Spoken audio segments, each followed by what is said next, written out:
하나님 아버지 감사합니다. 이 새벽에 저희를 깨워주시고 하나님의 은혜 자리에 기도의 자리에 불러주심을 진심으로 감사드립니다. 성령님 이 자리에 임재하여 주시고 저희 가운데 운행하여 주시옵소서. 하늘문을 여시사 하나님의 말씀을 깨닫고 기도에 응답받는 귀한 은혜를 허락하여 주시옵소서. 감사드립니다. 예수님 이름으로 간절히 기도드립니다. 아멘. 우리 시간 같이 나눌 하나님의 말씀은 요한계시록 11장 3절과 4절 두 절 보도록 하겠습니다. 신약성경 409쪽에 있습니다. 요한계시록 11장 3절과 4절입니다. 자, 찾으신 줄 알고 요한계시록 11장 3절 4절 같이 봉독하겠습니다. 시작. 내가 나의 두 증인에게 권세를 주리니 그들이 굵은 베옷을 입고 전위를 예언하리라. 그들은 이 땅에 주 앞에 서 있는 두 감람나무와 두 촛대니. 아멘. 자, 사랑하는 성도 여러분, 이 자리에 나오신 여러분을 환영하고 축복합니다. 우리 또 하나님 말씀 앞에 서기 전에 우리 좀 더 깨기 위해서 스트레칭 한번 해보도록 할까요? 자, 한번 쭉 올려보시고 좌우로 크게 또 풀어주시고, 네, 어깨도 돌려보시고. 자, 유튜브 보시는 우리 성도님도 같이 스트레칭 해주시기 바랍니다. 자, 고개도 한 번씩 돌려보세요. 좋습니다. 손목 발목도 풀어주시고요. 자, 잘 계셨죠? 네, 우리 같이 하는 말씀 앞에 서도록 하겠습니다. 자, 사랑하는 성도 여러분, 이렇게 복된 새벽에 이렇게 하나님 말씀 앞에 같이 모여서 예배드리게 되어서 너무나 감사드립니다. 자, 오늘은 요한계시록의 좀 가장 난해한 부분이기도 하고 중요한 부분 중에 하나인 11장을 살펴보려고 합니다. 이 장은 6번째 나팔과 다음에 7번째 나팔 사이에 숨겨진 이 막간 이야기와 같은 것인데요. 주된 내용은 이 마지막 시대를 살아가는 교회의 정체성을 분명하게 보여주는 아주 귀한 말씀입니다. 그래서 오늘 말씀은 계시록 속의 예수님 이야기 시리즈 9번째 시간으로 설교 제목은 요한계시록 11장 두 증인, 두 감람나무, 두 촛대입니다. 우리 제목을 한번 읽어보겠습니다. 시작. 계시록 11장 두 증인, 두 감람나무, 두 촛대. 여기 두 증인, 두 감람나무, 두 촛대라는 이 제목이 좀 생소하실 수도 있는데 이거 먼저 설명해 드릴게요. 이 두 증인, 두 감람나무, 두 촛대를 일부 이단이나 극단적인 세대주의자들은 여기서 이 둘이라고 표현된 것을 특정한 사람으로 주로 해석을 합니다. 그래서 나중에 나오겠지만 엘리야나 모세로 해석하는 경우도 있고, 또 자기 집단의 교주나 또 특별히 자기가 이렇게 숭배하는 사람들로 해석을 해서 하는 경우들이 많이 있습니다. 그러나 우리가 믿고 있는 개혁주의 신앙은요, 이 두 증인은 특정한 두 사람을 가르치는 것이 아니라 신약 시대 전체를 통해서 하나님의 말씀을 증거할 참된 교회와 그 교회 성도들의 사역을 상징한다고 우리는 보고 있습니다. 근데 왜 둘이냐? 둘 이렇게 나오는데요. 구약의 율법에 따르면 어떤 사실을 확증하려면 반드시 두 사람 이상의 증인이 필요합니다. 그래서 이 두 증인이라는 표현은 뭐냐면, 교회가 세상에 선포하는 예수 그리스도의 복음은 가장 확실하고 법적으로도 인정되는 진리임을 강조하기 위해서 이렇게 두 증인, 두 감람나무, 두 촛대라고 표현을 한 것입니다. 그리고 이 두 감람나무는 어떤 뜻이냐면, 스가랴서 4장에 보면 성령의 기름 부음을 받았다라는 의미고요. 두 촛대라고 하는 것은 계시록 1장에 보면 촛대는 곧 교회라고 이미 해석을 해놓았습니다. 그래서 세상의 빛의 역할을 감당하는 교회를 상징한다고 볼 수 있죠. 그래서 결론은 뭐냐면, 두 증인은 곧 무엇이냐? 성령의 기름을 부음받은 교회가 세상 앞에서 확증된 증인자로 서는 모습이다라고 우리가 볼 수 있습니다. 결국은 뭐냐? 두 증인은 바로 저와 여러분을 뜻한다는 그런 이야기입니다. 교회라는 것이죠. 그래서 이 후의 이야기는 지금 저의 이야기 그리고 여러분의 이야기입니다. 그래서 이것을 염두에 두고 오늘 말씀을 같이 보도록 하겠습니다. 자, 11장 전에 10장에서는요, 우리가 저번 시간에 같이 나누었지만 사도 요한이 작은 책 두루마리를 받아 먹습니다. 어떻게 됐냐면, 입에서는 달지만 배에서는 어떻게 됐죠? 있죠. 쓰다고 돼 있었죠. 이것은 뭐냐면, 하나님의 말씀은 우리를 살리는 단맛이 있지만 그 말씀을 들고 세상에 나갔을 때는 눈물과 고난이 있다는 것을 상징적으로 표현한 것이죠. 그래서 하나님은 요한에게 이렇게 또 말씀하십니다. 내가 다시 예언하여야 하리라라고 말씀하시고 마치죠. 그리고 바로 그 예언하는 교회의 증인으로서 나타난 것이 11장의 두 증인으로 나타나는 것이고, 그것을 두 감람나무, 두 촛대라고 표현하는 것입니다. 즉 성령으로 기름 부음 받은 빛의 공동체, 즉 교회를 뜻한다고 보는 것이죠. 이것은 왜 그러냐면 심판의 가장 하이라이트인 7번째 나팔이 불기 전, 즉 마지막 나팔이 불기 전 하나님은 자신의 백성들을 어떻게 준비시키고 이 말세에 어떻게 사용할지를 보여주는 위대한 장이기도 합니다. 그래서 이 교회 시대, 즉 세상 가운데 있는 교회가 핍박받는 이 시대에서, 그래서 여기서 이제 뭐 42달 또는 1260일, 또 다른 데 가면 한 때, 두 때, 반때라고 이렇게 표현하는데요. 이 교회 시대를 특징하는 단어인데, 이 교회 시대에서 교회가 이 마지막 시대에 어떤 사명을 감당해야 될지를 뜻하는 표현이 바로 이런 표현입니다. 그래서 이 증인들이 오늘 본문의 제목처럼 두 증인, 두 감람나무, 두 촛대라고 이야기를 하는 것이고, 이것을 우리 개혁주의 입장에서 볼 때는 하나님의 구속사 전체 가운데서 끊임없이 하나님의 진리를 선포하는 참된 교회의 모습을 상징한다고 볼 수 있습니다. 자, 그러면 이 종말 시대의 교회는 어떤 모습일까? 바로 11장에 이렇게 표현하고 있는데요. 바로 우리의 모습이겠죠. 첫 번째는 짓밟히는 교회, 그러나 버려지지 않는 교회. 두 번째에 이어지는 것은 다시 예언하는 교회, 그러나 꺾이지 않는 증인. 세 번째는 죽임을 당하는 교회, 그러나 다시 일어나는 교회. 마지막은 마지막 나팔 소리와 함께 승리하는 교회. 이것이 교회가 종말 시대에 이런 그 모습을 갖는다라고 하는 것이 오늘 주제의 말씀입니다. 자, 그럼 첫 번째 볼까요? 짓밟히는 교회, 그러나 버려지지 않는 교회에 대해서 보도록 하겠습니다. 자, 요한은 지팡이 같은 갈대를 받아서 하나님으로부터 명령을 받습니다. 하나님의 성전과 제단과 그 안에 있는 경배하는 자들을 측량하라라는 명령을 받죠. 요한계시록 11장 1절 2절 말씀인데 읽어보겠습니다. 시작.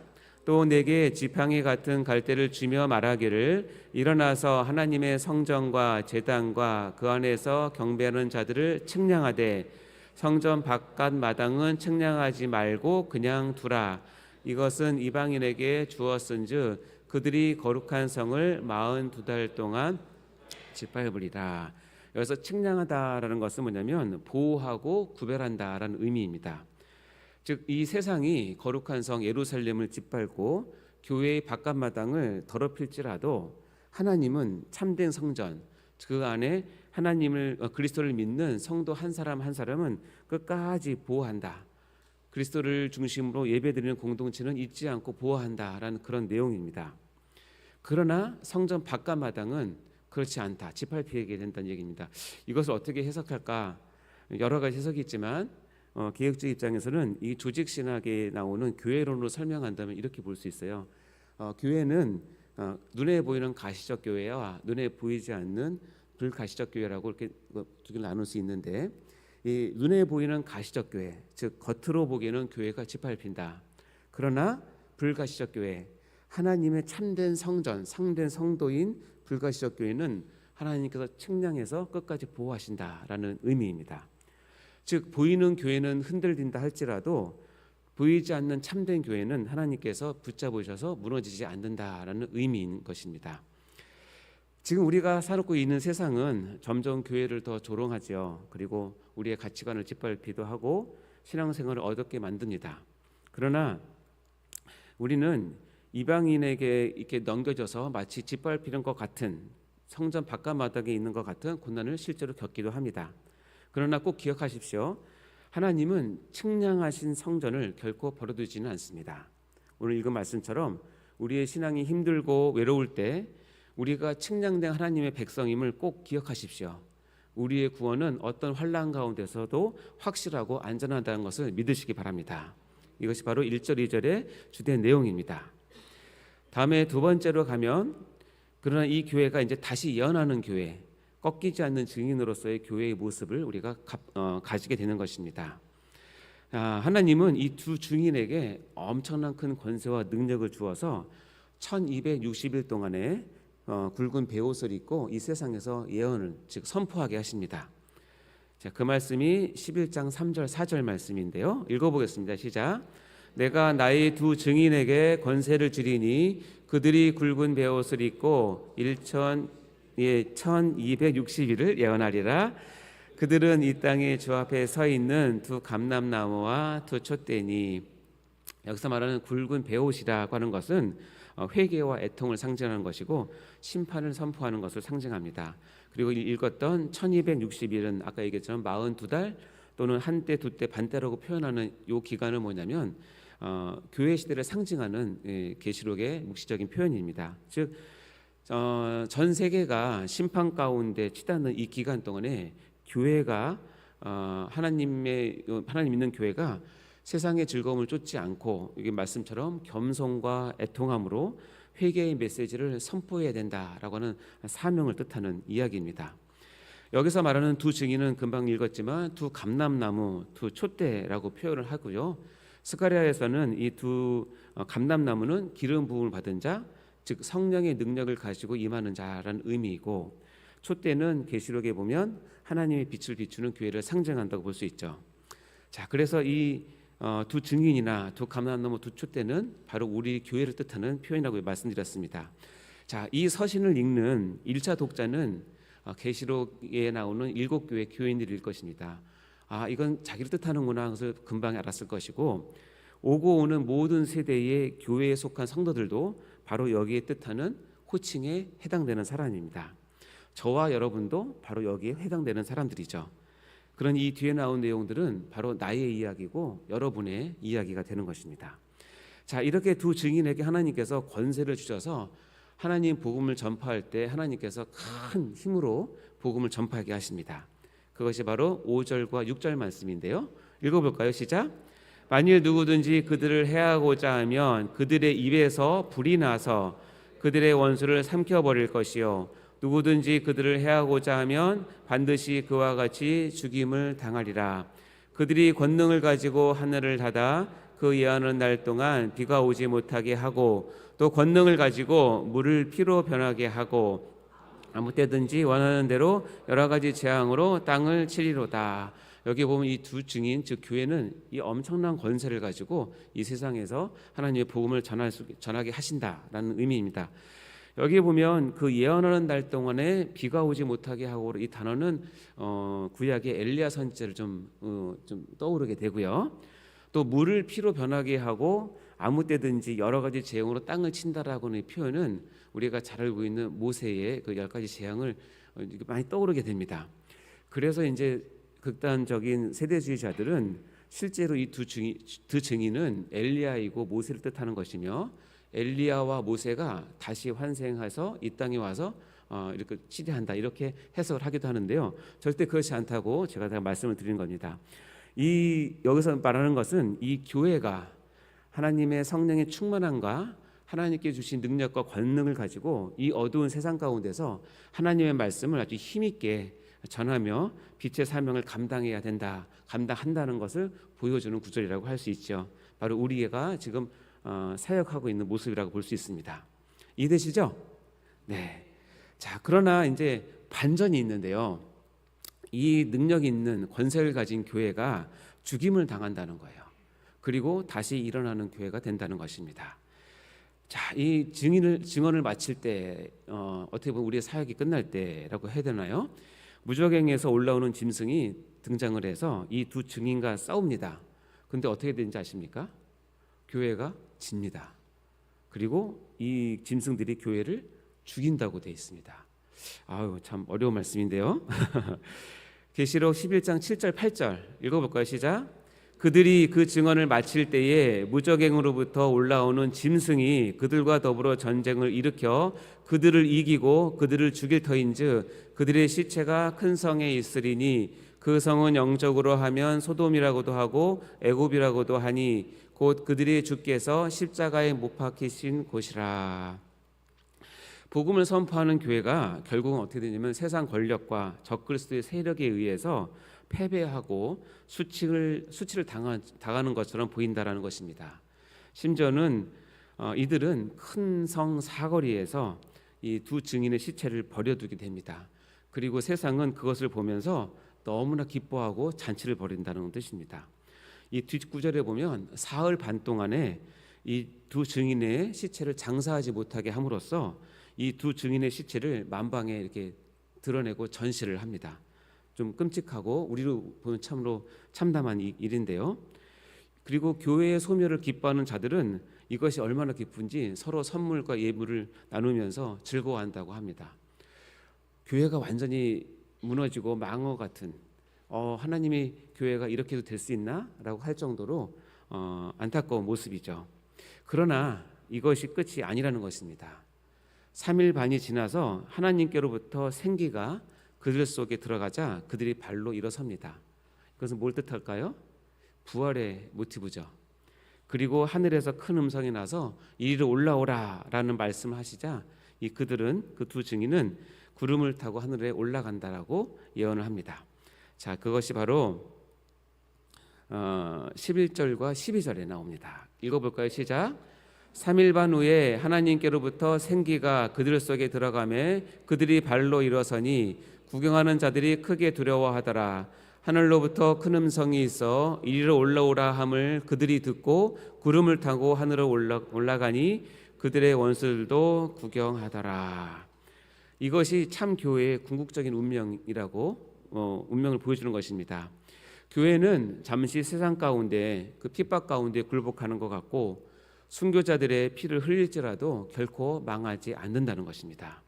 그리스도께서 죽으시고 부활하신 것처럼 교회도 역시 잠시 죽임을 당한 것 같지만 하나님의 능력으로 다시 살아나며 또 승천하여서 영원한 승리를 얻게 된다고 하는 것을 보여주는 것입니다. 누구처럼요? 예수님처럼 말입니다. 이것이 교회가 갖는 영광이겠죠. 아멘. 네. 그래서 네 번째는 어떤 모습이냐? 마지막 나팔과 승리하는 교회의 모습입니다. 두 증인이 승천하자 곧바로 7번째 천사가 마지막 나팔을 붑니다. 15절과 16절 읽어보겠습니다. 시작.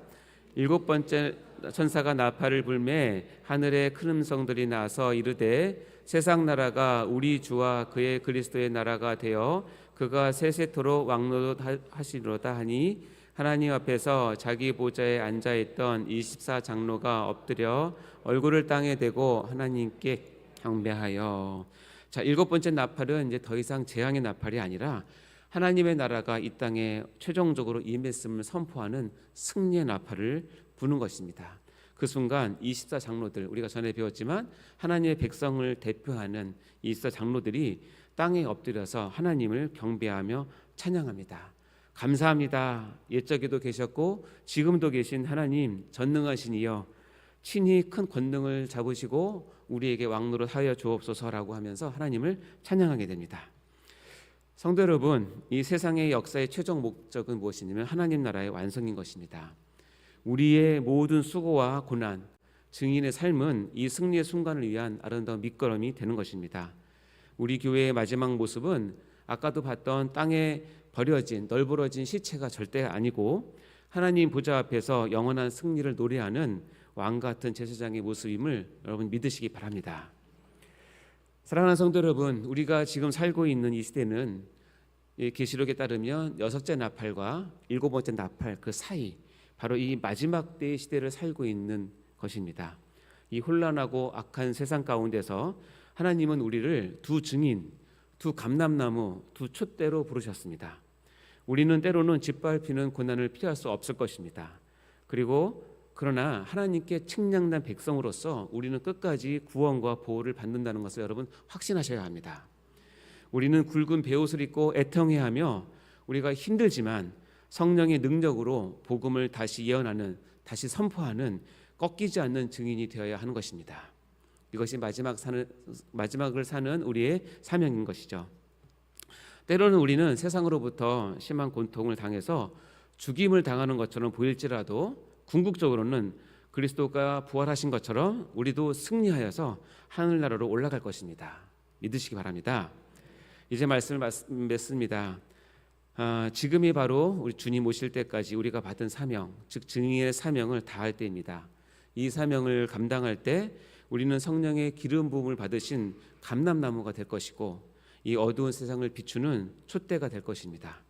이 마지막 때에 오늘 하루 믿음으로 담대하게 이 사명을 감당하시고 주님이 재림하시는 그날 승리의 그 나팔 소리를 여러분 들으시면서 내 이름이 불려질 때 기쁨으로 주님을 맞이하는 복된 성도, 복된 교회가 다 되시기를 주님의 이름으로 축원합니다. 같이 기도하시겠습니다. 사랑과 은혜가 풍성하신 하나님 아버지, 오늘 말씀 속에서 우리를 두 증인으로 그리고 두 감람나무로 두 촛대로 세우신 은혜를 우리가 기억합니다. 세상 속에서 때로는 짓밟혀지는 것 같고 홀로 남겨지는 것처럼 어렵지만 우리는 버려진 교회가 아니라 절대로 아니라 하나님께서 또 측량하시고 붙드시는 보호하시는 교회임을 우리가 믿습니다. 성령님, 저희를 충만케 하여 주시고 어둠 속에서도 꺼지지 않는 빛이 되게 도와주시옵소서. 마지막 날까지 하나님의 복음을 다시 예언하는 담대한 증인으로 서게 하여 주시옵소서. 마지막 나팔이 울릴 때까지 충성케 하시고 하나님 나라를 사모하며 이 땅을 살게 하여 주시옵소서. 감사드립니다. 이 모든 말씀을 우리 구주 예수 그리스도 이름으로 간절히 기도드립니다. 아멘. 드려지는 헌금을 위해서 우리 같이 기도하도록 하겠습니다. 하나님 아버지 감사합니다. 이 시간에 이 예물을 통해서 우리의 마음을 담아 하나님께 소원을 아뢰어드립니다. 하나님 받아 흠양하여 주시고 여기 적혀있는 모든 기도의 제목 하나님께서 인도하여 주옵소서. 수능을 앞두고 기도하는 우리 성도들이 있습니다. 사업을 위해서 기도합니다. 담임 목사님의 건강과 사명을 위해서 기도합니다. 또 11조를 드립니다. 하나님 이 모든 기도의 제목을 받아 들어주시고 하나님의 때에 하나님의 방법으로 응답하여 주시고 우리가 이 말세를 사는 증인으로 살 때에 힘을 더하여 주시옵소서. 감사드리며 우리 주 예수 그리스도 이름으로 간절히 기도드립니다. 아멘. 우리 주기도문으로 마치도록 하겠습니다. 하늘에 계신 우리 아버지여, 이름이 거룩히 여김을 받으시오며 나라가 임하옵시며 뜻이 하늘에서 이루어진 것 같이 땅에서도 이루어지이다. 오늘날 우리에게 일용할 양식을 주옵시고 우리가 우리에게 죄 지은 자를 사하여 준 것 같이 우리 죄를 사하여 주옵시고 우리를 시험에 들게 하지 마옵시고 다만 악에서 구하옵소서. 그게 나라와 권세와 영광이 아버지께 영원히 있사옵나이다. 아멘. 우리 시간 같이 공동의 기도 제목을 나누고 기도에 들어가도록 하겠습니다. 우리 먼저 사랑하는 담임 목사님의 영육간의 강건함을 위해서 여러분 꼭 기도해 주시고 또 숙면을 잘 하실 수 있도록 기도해 주시고 준비하신 모든 사역 가운데 기름을 부어 주셔서 큰 열매를 맺게 달라고 우리 담임 목사님 위해서 같이 기도하겠습니다. 오늘 드려지는 수요 예배 위해서 기도해 주시고 말씀 전하신 목사님과 오늘 성도분들 하나가 되어서 귀한 은혜 받는 그런 수요 예배 되게 해달라고 기도해 주시기 바랍니다. 블루타이드 전도축제 진행 중에 있습니다. 많은 열매 맺게 해달라고 여러분 기도해 주시고 특별히 수능을 앞두고 있는 우리 수험생을 위해서 기도해 주시기 바랍니다. 외 저녁에 있는 BTS4 기도회 위해서 기도의 불이 꺼지지 않고 더 활활 탈 수 있도록 우리의 기도가 성단될 수 있도록 기도회를 위해서 또 기도해 주시기 바랍니다. 마지막으로 여러분이 각자 가져오신 기도의 제목을 아뢰어드리며 오늘 말씀을 생각하시면서 내가 두 증인, 두 감람나무, 두 촛대로 이 말세에 부르심을 받았다는 것을 기억하시며 이 사명을 감당하게 해달라고 우리 시간 주여 외치고 기도하도록 하겠습니다. 주여, 주여.